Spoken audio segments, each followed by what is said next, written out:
প্রিয় ভিউয়ার, আপনারা যারা আমাকে দেখছেন সকলকে আমি নাশিদ খন্দকার কেকা চ্যানেলের পক্ষ থেকে শুভেচ্ছা জানাচ্ছি। আবার আমি নতুন একটি ভিডিও নিয়ে এসেছি। আমি বলেছিলাম যে আমাদের অবসর আমাদের সময়গুলোকে কিভাবে আমরা কার্যকরী করে তুলতে পারি, কাজে লাগাতে পারি। তো সেখানে ২টা পার্ট থাকে।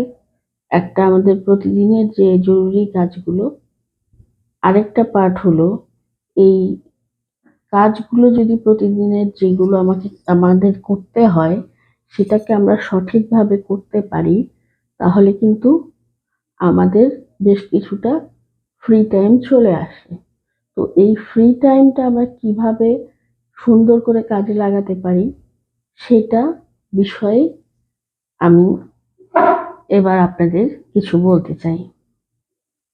দেখেন, অবসর সময়টা তো আমরা অবশ্যই রেস্ট নেব, কিন্তু তারপরেও কিছু সময় যেটা রাখা উচিত আমাদের বা থাকে, যেই সময়টা আপনি সেটাই করবেন যেটা আপনার ভালো লাগে, যেটা আপনার মনকে শান্তি দেয়, অথবা আপনার শরীর মন দুটোর জন্যই যেটা জরুরি। আপনি নেগেটিভ কিছুর মধ্যে যাবেন না, সবসময় পজিটিভ ব্যাপারগুলোর সাথে যুক্ত থাকুন। প্রথমত, আমরা অনেকেই গাছপালা ভালোবাসি, বাগান করতে ভালোবাসি। তো এখন সবসময় তো আমাদের এই ফ্ল্যাট বাড়িগুলোতে ওরকম পর্যাপ্ত জায়গা থাকে না। সেক্ষেত্রে হতে পারে আপনার বারান্দায় অথবা ছাদের একটা সাইডে আপনি কিন্তু গাছ লাগাতে পারেন, এবং এই ফ্রি সময়টায় হয়তো সকালে অথবা বিকালে একটা সময় আপনি এখানে পানি দিতে পারেন। অতিরিক্ত বেড়ে গেলে সেটা কেটে ছেঁটে ঠিক করে দিতে পারেন এবং গাছগুলোর যত্ন নিতে পারেন। এরপরে হলো যে আপনি যদি কোনো নির্দিষ্ট একটি বিষয়ের প্রতি আগ্রহী হয়ে থাকেন, তাহলে আপনার ফ্রি টাইমগুলো আপনি বিভিন্নভাবে বিভিন্ন কোর্স করে, সেটা অনলাইনে কোর্সও হতে পারে, অথবা আপনার বাড়ির কাছাকাছি কোথাও করানো হয় বা কোথাও যেয়ে করা যায় ২-৩ দিনের বা তারও বেশি সময়ের, আপনি কিন্তু সেটা করতে পারেন। হয়তো দেখা যাচ্ছে আপনি বিভিন্ন ভিনদেশীয় ভাষা শিখছেন। বেশ কয়েকটি ভাষা আমাদের দেশে এখন শেখানো হয়। আপনি সেটা শিখতে পারেন। আপনি যদি রান্না করতে পছন্দ করেন, অন্যদের খাওয়াতে পছন্দ করেন, আপনি কিন্তু কুকিং শিখতে পারেন। সেখানে বিভিন্ন দেশের রান্না যেমন আছে, সেখানে আপ আমাদের দেশের যে আগেকার দিনের রান্না, সে রান্নাগুলোও কিন্তু আছে। এরপরে আপনি কিন্তু এই শেখা ব্যাপারগুলোকে কাজে লাগিয়ে আপনি কিন্তু অনেক সময় ইনকামও করতে পারবেন। এরপরে আসলো যে আপনি হয়তো ভাবছেন যে না, আমি ঘরে থেকে কাজ করতে চাই কিছু। তাহলে ঘরের যে ছোটখাটো কাজগুলো আপনি যখন ফ্রি থাকবেন, সেটা অন্য কারোর জন্য ফেলে না রেখে আপনি নিজে করতে পারেন। দেখবেন ভালো লাগছে। এবং বাসায় আপনি আপনার একটা বই পড়ার অভ্যাস থাকলে বইয়ের একটা আলাদা জায়গা করতে পারেন, সেলফ করতে পারেন। একটা রুম বই রাখতে পারেন, বইয়ের জন্যে, যেখানে আপনি আপনার পছন্দের বিষয়গুলো বই সংগ্রহ করতে পারেন। এবং একবার যে বই পড়ার অভ্যেসটা যার মধ্যে হয়েছে, সে কিন্তু এটা থেকে সরে আসতে পারে না। দেখবেন ভালো লাগে, এবং এটা বইটা পড়তে আপনি যেমন অনেক কিছু জানতে পারবেন, তেমন আপনার কল্পনা শক্তি, আপনার কোনো একটি বিষয়ে আপনার যে বোধ, আপনার মানসিকতা, এগুলো বাড়তে থাকবে এবং পরিবর্তন আসতে থাকবে। কাজেই বই একটি খুব ভালো মাধ্যম হতে পারে বই পড়া। সেটা আপনি লাইব্রেরিতেও করতে পারেন, অনলাইনে বই পড়তে পারেন, আবার নিজের বাড়িতে রেখে নিজের একটা ছোট সংগ্রহশালা তৈরি করতেই পারেন।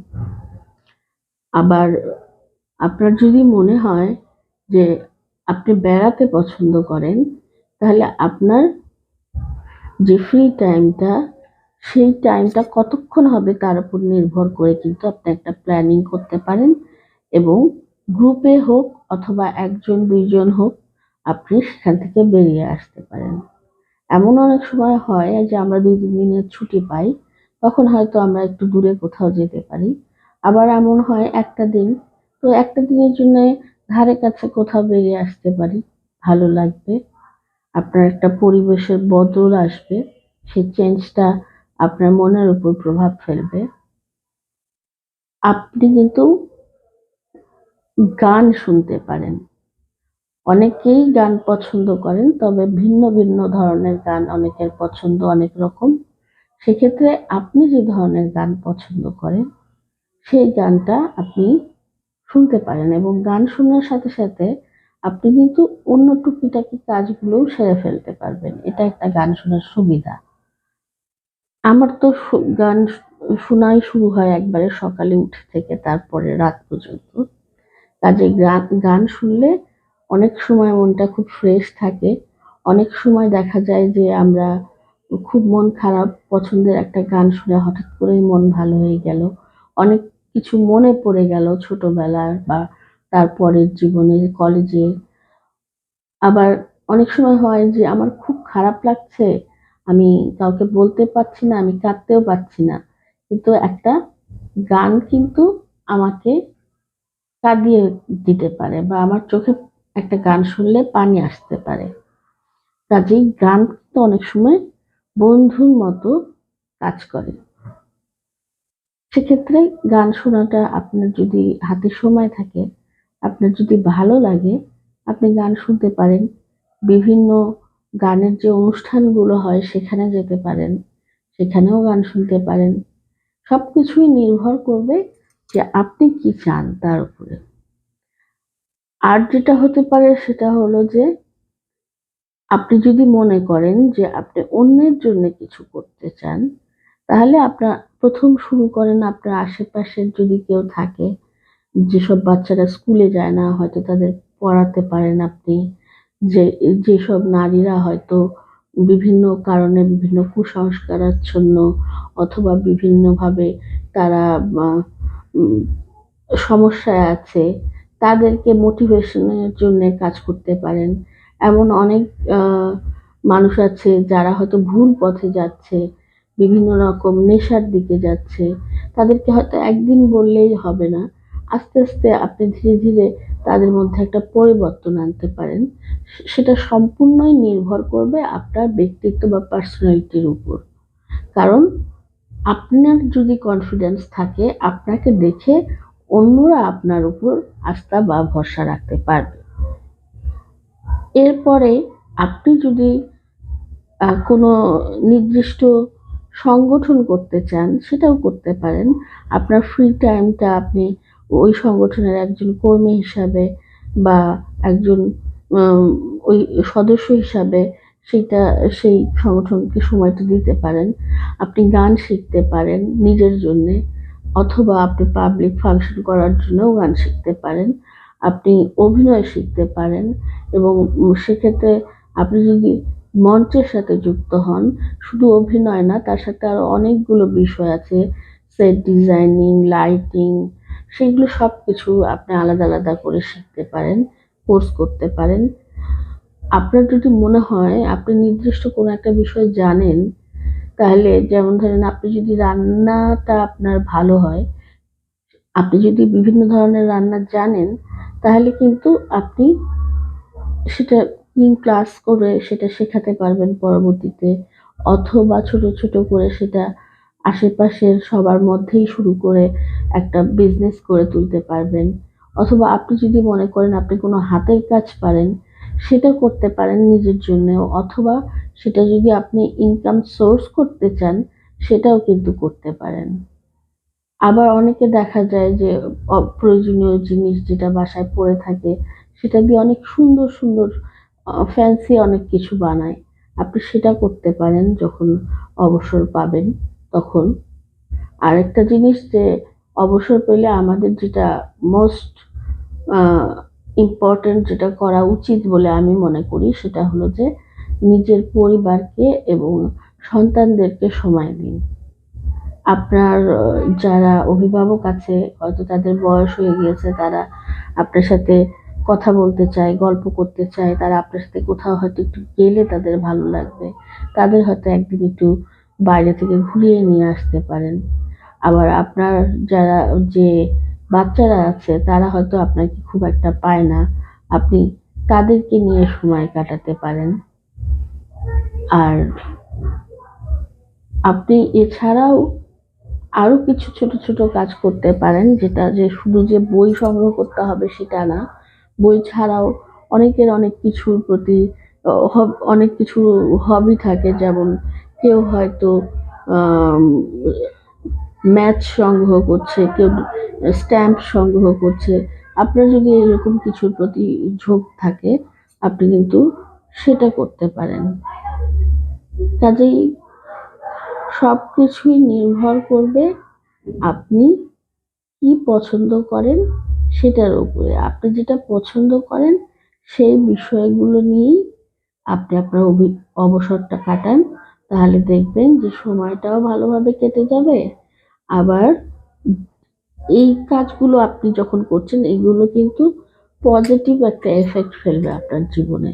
কারণ শারীরিক মানসিকভাবে সুস্থ থাকতে গেলে আমাদের শরীরের জন্য যেমন খাদ্যের দরকার, মনেরও কিছু জিনিস দরকার। আরেকটা কথা যেটা আমি বলতে চেয়ে ভুলে গিয়েছিলাম সেটা হলো যে আপনি মেডিটেশন করতে পারেন। কারণ মেডিটেশন অনেক সমস্যা দূর করে যদি আপনি সঠিক প্রক্রিয়ায় মেডিটেশন করতে পারেন। তারপরে আরেকটা জিনিস যে আপনি ভালো থাকার জন্য যদি আপনার মনে হয় যে আপনাকে কোনো কাউন্সেলিং করাতে হবে, সেই কাজটা কিন্তু আপনি করতে পারেন যার সাথে কথা বলতে আপনার ভালো লাগে, যার সাথে কিছু শেয়ার করতে আপনার ভালো লাগে। সময় পেলেই তার সাথে সময় কাটান, তাহলে দেখবেন যে আপনার ভালো লাগাগুলো একটা সুন্দরভাবে কাজে লেগে যাচ্ছে। তো আমার আজকের ভিডিওটা আমি এখানেই শেষ করব।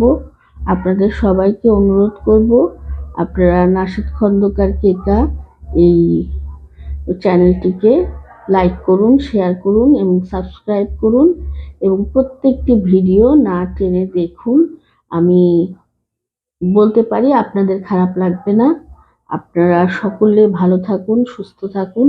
আমার জন্যও দোয়া করবেন, প্রার্থনা করবেন আমি যেন ভালো থাকি, সুস্থ থাকি এবং আবার দেখা হবে এই কামনা করে আজকে শেষ করছি। ধন্যবাদ।